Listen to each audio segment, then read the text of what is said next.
Welcome back our channel family vlog ഒക്കെ. അപ്പോൾ നിങ്ങൾക്ക് മനസ്സിലായി കാണും ഞാൻ വീഡിയോ ആയിട്ടാണ് നിങ്ങളുടെ മുന്നിൽ വന്നിരിക്കുന്നത്. വേറൊന്നല്ല, നമ്മുടെ റോസിനെ കുറിച്ചുള്ള തന്നെയാണ്.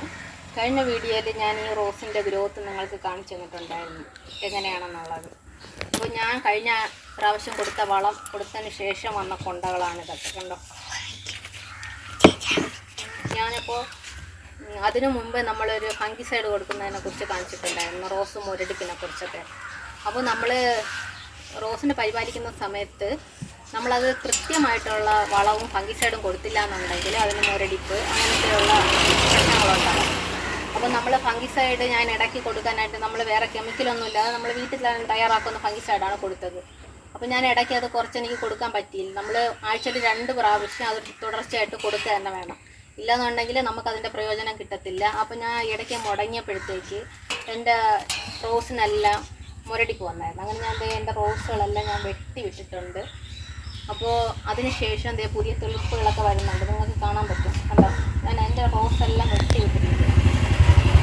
അപ്പോൾ ഇത് ഞാൻ വേറെ ഒന്നല്ല, അത് ഞാൻ നിങ്ങളടുത്ത് പറഞ്ഞിട്ടുണ്ടായിരുന്നു. ഞാൻ അടുത്ത് കൊടുക്കുന്ന വളം എന്താണെന്നുള്ളത് നിങ്ങൾക്ക് ഞാൻ കാണിച്ചു തരുമെന്ന്.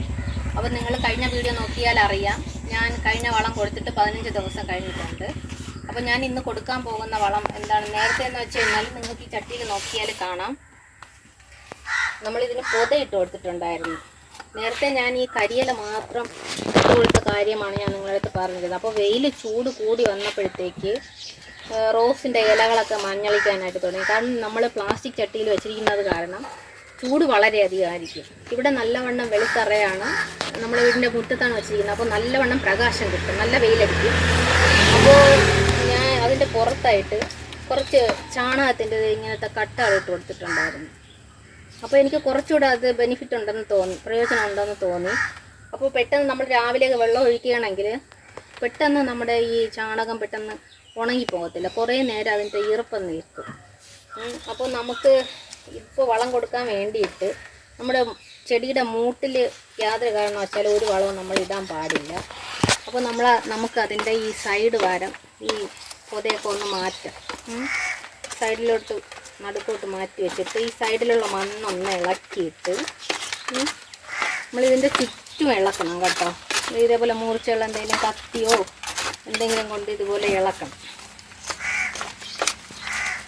ഇളക്കിയതിന് ശേഷം ഞാൻ ഇപ്പോൾ ഇളക്കി വെച്ചിട്ടുണ്ട്.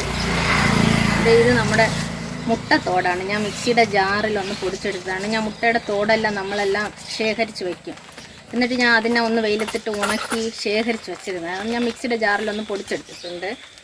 പിന്നെ അടുത്തതെന്ന് പറയുന്നത് എല്ലുപൊടിയാണ്. ചെടിയുടെ വളർച്ചയ്ക്ക് നല്ല ഒരു വളമാണ് നമ്മുടെ എല്ലുപൊടി. ഇതൊക്കെ നമ്മുടെ ഈ നഴ്സറി കടകളിലൊക്കെ വളം ഡിപ്പോയിലൊക്കെ വാങ്ങിക്കാൻ കിട്ടും. ഇത് ഞാൻ തൂക്കി വാങ്ങിച്ച് കുറച്ച് വെച്ചിട്ടുണ്ട്. അപ്പോൾ ഇത് എല്ലുപൊടിയാണ്. നമ്മുടെ വേപ്പും പിണ്ണാക്കാണ്. ഇതെന്ന് വെച്ച് കഴിഞ്ഞാൽ ഒരു ഫംഗിസൈഡായിട്ട് പ്രവർത്തിക്കും. നമ്മുടെ ചെടിയുടെ റൂട്ടിനൊന്നും കംപ്ലൈൻറ്റ് വരാതെ സംരക്ഷിക്കാൻ വേണ്ടിയിട്ട് നമുക്കിതിൻ്റെ കൂടെ ശകലം ഈ വേപ്പും പിണ്ണാക്കും കൂടെ കൊടുക്കാം. വേപ്പും പിണ്ണാക്കത് ഇങ്ങനെ കട്ടായിട്ടൊക്കെ ഇരിക്കുക, അതൊന്ന് കൈകൊണ്ട് ഇങ്ങനെ ആക്കുമ്പോൾ തന്നെ അതങ്ങ് പൊടിഞ്ഞു പോകും. കുറച്ച് മതി, ഒരുപാടൊന്നും വേണ്ട. അപ്പോൾ ഞാൻ ഇടുന്നത് നിങ്ങൾക്ക് കാണിച്ചു തരാം.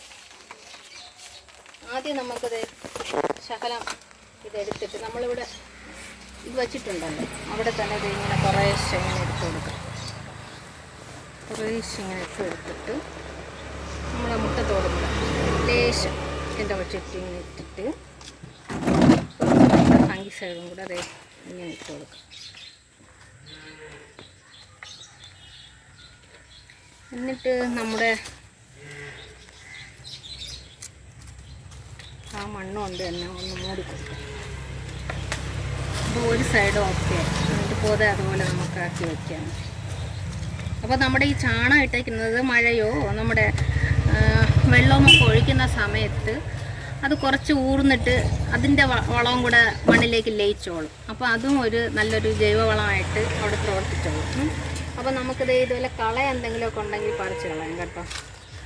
ഈ സൈഡ് നമുക്കിങ്ങോട്ട് മാറ്റി വെച്ചിട്ട് അങ്ങനെ ഒന്ന് തോണ്ടിയിട്ട് കുറച്ച് ലേശം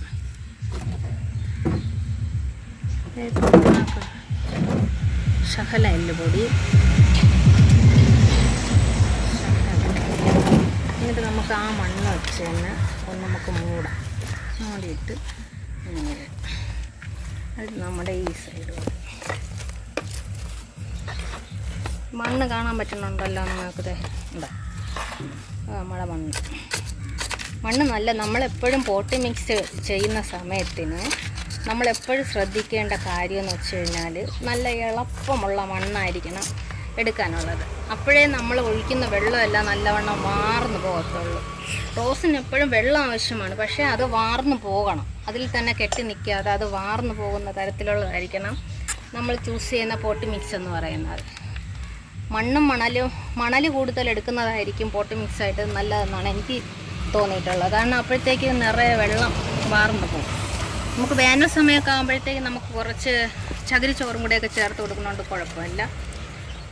അപ്പോൾ ഇതിപ്പോൾ എൻ്റെ ഒരു റോസിന് ഞാനിങ്ങനെ കൊടുത്തിട്ടുള്ളൂ, ബാക്കി എല്ലാ റോസിനും ഞാൻ കൊടുക്കും. അതിന് ശേഷം വന്ന കൊണ്ടയിൽ കണ്ടോ നിറയെ ചെറിയ ചെറിയ തിളർപ്പ് വരുന്നുണ്ട് കൊണ്ടയിൽ തന്നെ. മൊട്ടും നല്ല ഹെൽത്തി ആയിട്ട്, വലിയ പൂവാവത്തില്ല. ഇങ്ങനത്തെ ഈ ബഡ് റോസിൻ്റെ ശകലം കൂടെ വലിയ ടൈപ്പാണ്. അടുത്ത് ആ കൊണ്ടയിൽ ഒരു മൊട്ട് വന്നിട്ടുണ്ട്. അത് എല്ലാത്തിലും ഇതുപോലെ ഇങ്ങനെ കട്ട ഇട്ടിട്ടുണ്ട് ചാണകത്തിൻ്റെ. എന്താ അതിൽ വെള്ളത്തിൻ്റെ ഈർപ്പം നിൽപ്പുണ്ട്. അപ്പോൾ അതിൻ്റെ റൂട്ടിന് ഒരു ആശ്വാസം കിട്ടി വേനൽ സമയത്ത്. ഇപ്പോൾ ഇന്നലെ മഴയുണ്ടായിരുന്നു, ഇന്നും ചെറുതായിട്ട് മഴ ഉണ്ട്. അപ്പോൾ ഞാൻ ഇന്നാൾ നിങ്ങൾക്കൊരു ഇത് പറഞ്ഞു തന്നിട്ടുണ്ടായിരുന്നു ഫംഗിസൈഡ്. അപ്പോൾ അത് ഞാൻ നിങ്ങൾ കറക്റ്റാണ് അടിക്കുകയാണെങ്കിൽ ആഴ്ചയിൽ 2 പ്രാവശ്യം വെച്ച് നമ്മൾ കൊടുത്തുകൊണ്ടിരിക്കുകയാണെങ്കിൽ നമ്മൾ സ്ഥിരം കൊടുക്കണം. ഇല്ലയെന്നുണ്ടെങ്കിൽ ചെടിക്ക് കംപ്ലൈൻറ്റ് വരും. ഇല്ലയെന്നുണ്ടെങ്കിൽ നമ്മൾ എന്തെങ്കിലും കെമിക്കൽ ഉപയോഗിക്കേണ്ടതായിട്ട് വരും. അപ്പോൾ എനിക്കിപ്പോൾ വേറെ ജോലി തിരക്കൊക്കെ കാരണം എനിക്ക് നല്ലവണ്ണം ശ്രദ്ധിക്കാൻ പറ്റാത്തത് കൊണ്ടാണ് എനിക്കിങ്ങനെ ഇത് നോക്കുമ്പോൾ അറിയാം ഈ കൊണ്ടയിലും ചെറിയൊരു പ്രശ്നമുണ്ട് കണ്ടോ. അപ്പോൾ ഞാൻ വേറെ ഒരു നഴ്സറി കടയിൽ പോയിട്ട് അവിടെയുള്ള മാമനോട് ചോദിച്ചപ്പോഴത്തേക്ക് എനിക്ക് കുറച്ച് ഫംഗിസൈഡ് വേറെയൊക്കെ തന്നിട്ടുണ്ടായിരുന്നു സ്പ്രേ ചെയ്യാൻ വേണ്ടിയിട്ട്. അപ്പോൾ ഇന്നലെയൊക്കെ മഴ കാരണമാണ് ഞാനത് ചെയ്യാത്തത്. അപ്പോൾ ഞാൻ 2 ദിവസം കൊണ്ടേ എനിക്ക് വളം കൊടുക്കാനുള്ള അടുത്ത ഡേറ്റായി. അതുകൊണ്ടാണ് ഞാൻ നിങ്ങൾക്കിത് കാണിച്ചു തന്നത്. അപ്പോൾ അടുത്ത് ഞാൻ ഫംഗിസൈഡ് എന്താണ് ഞാൻ കൊടുക്കുന്നത് എന്നുള്ളത് അടുത്ത ഉടനെ ഒരു വീഡിയോ തന്നെ ഞാൻ ചെയ്യുന്നതാണ്. അപ്പോൾ ഞാൻ ഇതിന് മുന്നേ കൊടുത്തിട്ടുള്ള വളം എന്താണെന്നുള്ളത് നിങ്ങൾ കയറി ഒന്ന് നോക്കണം. ഇതിൻ്റെ ബാക്കിൽ എൻ്റെ വീഡിയോ കാണാം. അപ്പോൾ നിങ്ങളതൊന്നും കൂടെ ശ്രദ്ധിച്ചോളണേ. അപ്പോൾ ഫ്രണ്ട്സ്, നമ്മുടെ ഇന്നത്തെ വീഡിയോ ഇത്രയേ ഉള്ളൂ. ഞാൻ വലിച്ചു നീട്ടിയൊന്നും പറഞ്ഞില്ല എന്നാണ് വിശ്വസിക്കുന്നത്. നമ്മുടെ വീഡിയോ ഇത്രയും സമയം നിങ്ങൾ സബ്സ്ക്രൈബ് ചെയ്യാതെയാണ് കണ്ടതെങ്കിൽ ദയവായി നമ്മുടെ ചാനൽ സബ്സ്ക്രൈബ് ചെയ്ത് സപ്പോർട്ട് ചെയ്യുക, ലൈക്ക് ചെയ്യുക, ഷെയർ ചെയ്യുക. നിങ്ങളെ വിലയേറിയ കമൻറ്റ്സ് ദയവായി രേഖപ്പെടുത്തുക. ഞാൻ പറഞ്ഞതിൽ എന്തെങ്കിലും മിസ്റ്റേക്ക് ഉണ്ടെങ്കിലോ നിങ്ങൾക്കല്ലെങ്കിൽ അറിയാവുന്ന കാര്യങ്ങളോ എന്തായിരുന്നാലും ദയവായി കമൻറ്റ് ചെയ്യുക കേട്ടോ. അപ്പോൾ എനിക്കറിയാവുന്ന കാര്യങ്ങളാണെങ്കിൽ ഞാൻ തീർച്ചയായും പറഞ്ഞു തരുന്നതാണ്. അപ്പോൾ അടുത്ത് കൊടുക്കുന്ന വളമായിരുന്നാലും ഫംഗിസൈഡ് ആയിരുന്നാലും നമ്മൾ നിങ്ങൾക്കും കൂടെ പരിചയപ്പെടുത്തി തരുന്നതാണ്. അപ്പോൾ നമ്മുടെ വീഡിയോ ഇത്രയും സമയം കണ്ടതിന് thanks. Okay, take care, bye bye, God bless you, by.